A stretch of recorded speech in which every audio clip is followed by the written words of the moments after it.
Olá, graça e a paz, eu sou Adriana Lima, estou de volta para mais uma leitura desse livro de Joyce Meyer, Campo de Batalha da Mente, Vencendo a Batalha em Sua Mente, sublinhado e comentados por mim. E chegamos na parte 3 do livro, Mentalidades de Deserto. Na sua introdução diz o seguinte: é apenas jornada de 11 dias desde Horebe, pelo caminho da montanha de Seir até Cades Barneia, na fronteira de Canaã. Ainda assim, Israel levou 40 anos para atravessá-la. Essa leitura está lá em Deuteronômio, capítulo 1, versículo 2. O povo da nação de Israel vagou sem rumo no deserto por 40 anos, fazendo uma jornada que era na realidade de 11 dias. Por quê? Foram seus inimigos, suas circunstâncias, as provações ao longo do caminho ou algo inteiramente diferente que os impediu de chegar ao destino? Quando eu refletia sobre essa situação, Deus me deu uma revelação poderosa que tem ajudado tanto a mim como também a milhares de outras pessoas. O Senhor me disse: os filhos de Israel gastaram 40 anos no deserto fazendo uma jornada de 11 dias porque eles tinham a mente de deserto. Você ficou aqui por muito tempo. O Senhor nosso Deus nos falou em Horebe dizendo: tempo bastante haveis estado neste monte. Deuteronômio capítulo 1, versículo 6. Realmente não deveríamos olhar para os israelitas com tanta surpresa, porque a maioria de nós faz a mesma coisa que eles fizeram. Nós nos mantemos andando em volta da mesma montanha, em vez de fazer progresso. O resultado é que levamos anos para experimentar vitória sobre alguma coisa com a qual poderíamos e deveríamos ter lidado rapidamente. Penso que o Senhor está nos dizendo a mesma coisa que ele disse aos filhos de Israel no tempo deles. Tempo bastante haveis estado nesse monte, é hora de continuar. Fixe sua mente e mantenha-a fixa. Fixai as vossas mentes e pensai nas coisas lá do alto, as coisas mais altas, não nas que são aqui da terra. Colossenses capítulo 3, versículo 2. Deus me mostrou 10 mentalidades de deserto que os israelitas tinham e que os mantiveram no deserto. Esse é um tipo errado de mentalidade. Podemos ter mentalidades certas ou erradas. As certas nos beneficiam e as erradas nos machucam e atrasam nosso progresso. Lá em Colossenses capítulo 3, versículo 2, nos ensina a fixar nossa mente e a mantê-la fixa. Precisamos fixar nossa mente na direção correta. Mentalidades erradas não apenas afetam nossas circunstâncias, mas também nossa vida interior. Algumas pessoas vivem em um deserto, enquanto outras são um deserto. Houve um tempo em que minhas circunstâncias não eram realmente ruins, mas eu não podia desfrutar qualquer coisa em minha vida porque era um deserto por dentro. Eu e Dave tínhamos uma ótima casa, 3 filhos adoráveis, bons empregos e dinheiro suficiente para vivermos confortavelmente. Eu não podia desfrutar nossas bênçãos porque eu tinha diversas mentalidades de deserto. Minha vida me parecia ser um deserto porque era assim que eu enxergava tudo. Algumas pessoas veem as coisas negativamente porque experimentaram circunstâncias infelizes em toda a sua vida e não conseguem imaginar nada melhor. Há algumas pessoas que veem tudo como mal e negativo simplesmente porque essa é a maneira que elas são por dentro. Seja qual for a causa, uma perspectiva negativa deixa uma pessoa infeliz e sem probabilidade de fazer qualquer progresso em direção à terra prometida. Deus havia tirado os filhos de Israel da escravidão do Egito para irem à terra que ele havia prometido dar-lhes como herança eterna, uma terra da qual manava leite e mel e todas as coisas boas que eles podiam imaginar, uma terra onde não haveria escassez de qualquer coisa que eles precisassem, uma terra de prosperidade em todos os aspectos da existência deles. A maior parte da geração que o Senhor tirou do Egito jamais entrou na terra prometida. Em vez disso, morreram no deserto. Para mim, essa é uma das coisas mais tristes que pode acontecer a um filho de Deus. Ter tanto à disposição e, apesar disso, jamais ser capaz de usufruir nada. Fui uma dessas pessoas por muitos anos da minha vida cristã. Estava a caminho da terra prometida, o céu, mas não estava desfrutando a viagem. Estava morrendo no deserto. Mas graças à misericórdia de Deus, uma luz brilhou na minha escuridão e Ele me conduziu para fora. Oro para que esta parte do livro seja uma luz para você e o prepare para sair do seu deserto, para a gloriosa luz do maravilhoso reino de Deus. No capítulo 16, meu futuro é determinado pelo meu passado e pelo meu presente. Mentalidade de deserto número 1. Não havendo profecia, o povo se corrompe. Provérbios capítulo 29, versículo 18. Os israelitas não tinham uma visão positiva para a vida deles, nem um sonho. Eles sabiam de onde tinham vindo, mas não sabiam para onde estava indo. Tudo era baseado no que eles haviam visto e podiam ver. Eles não sabiam ver com o olho da fé. Ungido para trazer libertação. Lá em Lucas capítulo 4, versículo 18 e 19, diz o seguinte: O Espírito do Senhor está sobre mim, pelo que me ungiu para evangelizar os pobres, e enviou-me para curar os de coração quebrantados, proclamar libertação aos cativos e restauração da vista aos cegos, para pôr em liberdade os oprimidos, para pregoar o ano aceitável do Senhor. Vendo de um passado de abusos, cresci em um lar disfuncional. Minha infância foi cheia de medo e de tormento. Os especialistas dizem que a personalidade de uma criança é formada nos 5 primeiros anos de sua vida. Minha personalidade era uma desordem. Vivia em uma simulação através de paredes de proteção que eu tinha construído para impedir que as pessoas me ferissem. Eu estava trancando os outros do lado de fora, mas estava também me trancando por dentro. Eu era uma controladora, tão cheia de medo que a única maneira que podia enfrentar a vida era sentir que estava no controle. Então, ninguém podia me ferir.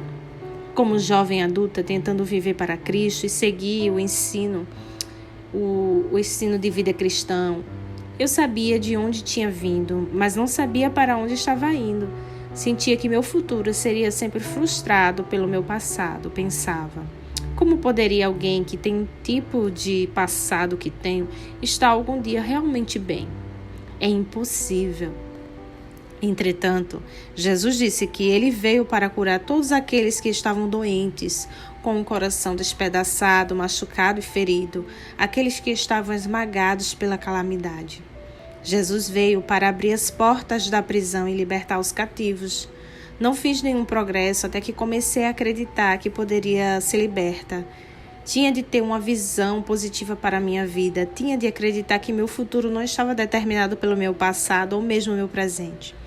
Você pode ter tido um passado miserável, você pode até mesmo estar em circunstâncias negativas e depressivas. Você pode estar enfrentando situações tão más que parece que você não tem razão real para ter esperança. Mas eu lhe digo ousadamente, seu futuro não é determinado pelo seu passado ou pelo seu presente. Adquira nova mentalidade, creia que com Deus todas as coisas são possíveis. Lá em Lucas capítulo 18 e 27. Com o homem, algumas coisas podem ser impossíveis, mas nós servimos a um Deus que criou tudo que vemos do nada.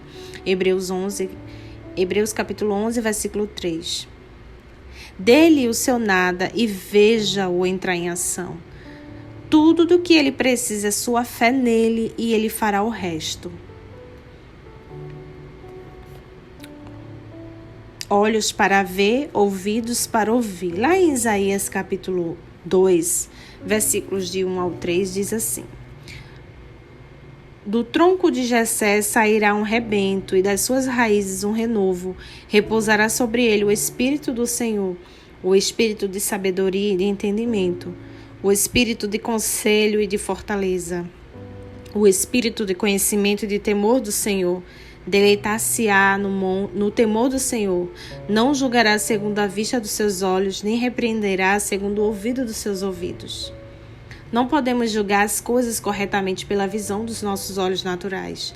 Devemos ter olhos para ver e ouvidos para ouvir as coisas espirituais.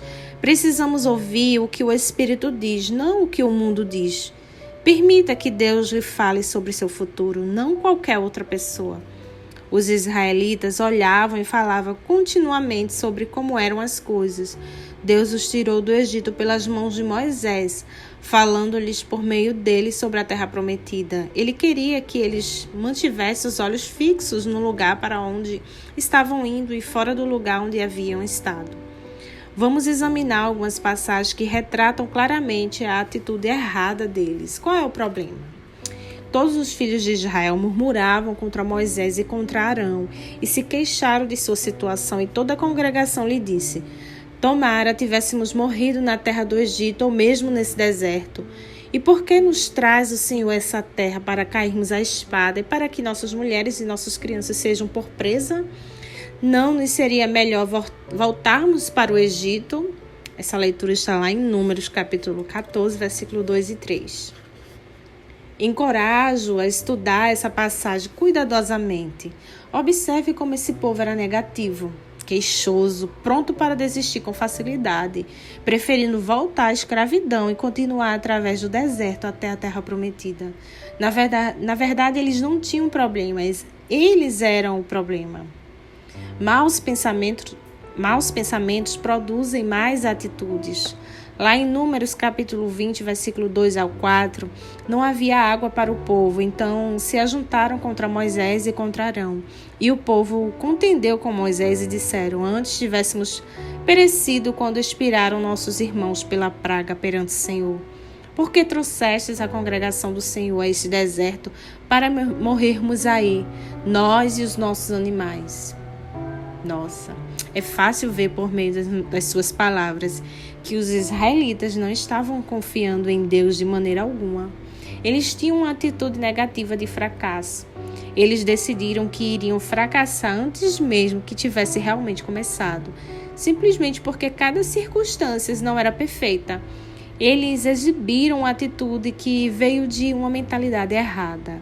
Mas atitudes são fruto de maus pensamentos. Falta de atitude e de gratidão. Então partiram do Monte Or, pelo caminho do Mar Vermelho, a rodear a terra de Edom. Porém o povo se tornou impaciente, deprimido, muito desencorajado no caminho. E o povo falou contra Deus e contra Moisés: por que nos fizesse subir do Egito para que morramos nesse deserto, onde não há pão nem água? E a nossa alma tem fastio desse pão vil, desprezível, insubstancial. Essa leitura está lá em Números, capítulo 21, e o versículo 4 ao 5. Juntamente com as outras atitudes más que já vimos nos versículos anteriores, nessa passagem nós vemos evidência dos israelitas de uma tremenda falta de gratidão. Os filhos de Israel simplesmente não poderiam deixar de pensar sobre o lugar de onde tinham vindo e onde haviam ficado por tempo suficiente longo para chegarem onde eles estavam indo. Teria ajudado se eles levassem em consideração seu patriarca Abraão. Ele passou por algumas experiências desapontadoras em sua vida, mas não permitiu que elas afetassem seu futuro negativamente. Com contendas não há vida. Houve contenda entre os pastores do gado de Abraão e os pastores do gado de Ló. Nesse tempo, os cananeus e os ferezeus habitavam essa terra, tornando mais difícil de se obter forragem. Disse Abraão a Ló: não haja contenda entre mim e ti, entre os meus pastores e os teus pastores, porque somos parentes chegados. Acaso não está diante de ti toda a terra?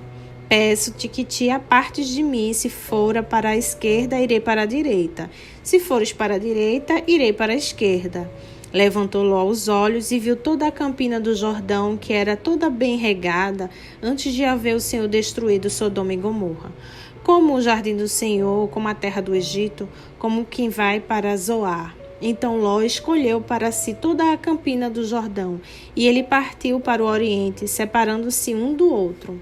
Essa leitura está lá em Gênesis, capítulo 13, e o versículo 7 ao 11. Abraão, ele conhecia os perigos de viver em luta, portanto ele disse a Ló que eles precisavam se separar para andar em amor e assegurar-se de que não haveria luta entre eles no futuro. Abraão permitiu que seu sobrinho escolhesse o vale que queria primeiro. Ló escolheu o melhor, o Vale do Jordão, e eles se separaram. Devemos nos lembrar de que Ló nada tinha até que Abraão o abençoasse. Pense na atitude que Abraão poderia ter tido, mas escolheu não ter. Ele sabia que se agisse adequadamente, Deus tomaria conta dele. Levante os olhos e veja, disse o Senhor a Abraão, depois que Ló se separou dele. Ergue os olhos e olha desde onde estás para o norte, para o sul, para o oriente e para o ocidente, porque toda essa terra que vês, eu te darei a ti e a tua descendência para sempre. Essa leitura está lá em Gênesis capítulo 13 e os versículos 14 e 15. Essa passagem revela claramente que Deus queria que Abraão olhasse para cima, do lugar onde ele estava para o lugar que Deus queria levá-lo, mesmo que ele se encontrasse em circunstâncias menos desejáveis depois da sua separação de seu sobrinho. Abraão teve uma atitude correta sobre sua situação e, como resultado, o diabo não poderia impedir as bênçãos de Deus para ele. Deus lhe deu ainda mais possessões do que ele tinha antes da separação e o abençoou poderosamente de todas as maneiras. Encorajo-o a olhar positivamente as possibilidades do futuro e começar a chamar à existência as coisas que não existem, como se existissem. Romanos, capítulo 4, versículo 17. Pense e fale sobre o seu futuro de forma positiva, de acordo com o que Deus tem colocado em seu coração e não de acordo com o que você viu no passado ou até mesmo está vendo no presente. Amém. Aqui eu encerro o capítulo 16. Que palavra, né? Aplique essa palavra no seu coração. Chame à existência as coisas que não existem. Leia lá em Romanos capítulo 4, 17. E que a gente possa ter uma vida de gratidão, né? Passar a agradecer mais diante das circunstâncias das nossas vidas. Parar de reclamar, de murmurar e passar a ter gratidão. Fazendo isso, pode ter certeza que sua vida não será mais a mesma. Você terá uma vida feliz, né? Você verá a terra prometida. Não é isso? Então, até o próximo capítulo. Fica com Deus. Não esquece de curtir, comenta, compartilha. Isso me ajuda, me encoraja a continuar. Tá certo? Se você ainda não me segue, dá um like, passa a me seguir nas redes sociais ou no Instagram Conectados à Luz, no YouTube. Se você tiver interesse, entra também nos nossos grupos no Telegram ou no WhatsApp. Tá bom? Fica com Deus. Até o próximo áudio.